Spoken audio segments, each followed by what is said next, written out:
नबी यसुम मसीह के बाबर का नाम है आप सबको सलाम। जैसा कि आप सब जानते हैं कि आज 16 अगस्त है। 16 अगस्त वो दिन है जिस दिन जड़ावाला में बहुत सारे चर्चेज़ और बाइबलें जलाई गई, घरों को आग लगाई गई। सानिया जड़ावाले की याद में आज हम जड़ावाले के लिए दवाएँ अभी हम निकले हैं और जड़ावाले पहुँचेंगे और वहाँ पे मुख्तलिफ चर्चेज़ में दुआ करेंगे और फिर वापस लाहौर आएंगे। आप लोगों ने दुआ करनी है कि खुदावन उन लोगों को जिनके साथ ये बहुत बड़ा सानिया हुआ उनको तसल्ली दे और वो इस याद में अपने खुदा को ना भूलें, खुदा उनके साथ रहें और अमन का दामन ना छोड़ें। खुदा यीशु मसीह के बाबरकत नाम में आप सबको सलाम।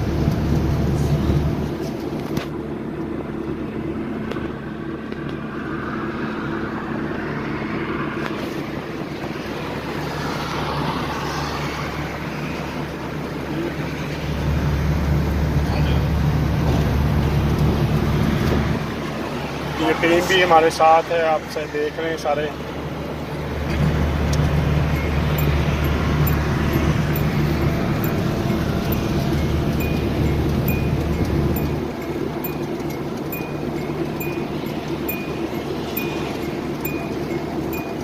आप लोगों ने दुआ करनी है कि खुदा आने जाने में हमारी मदद और रहनुमाई करे, गाड़ी की हिफाजत करे, गाड़ी में किसी किस्म की ट्रैफिक ज़्यादा ना हो और हम सलामती से वहाँ पर पहुँचे। आपकी दुआओं की ज़रूरत है, आप लोग ज़रूर हमारे लिए दुआ कीजिएगा। शुक्रिया, गॉड ब्लेस यू।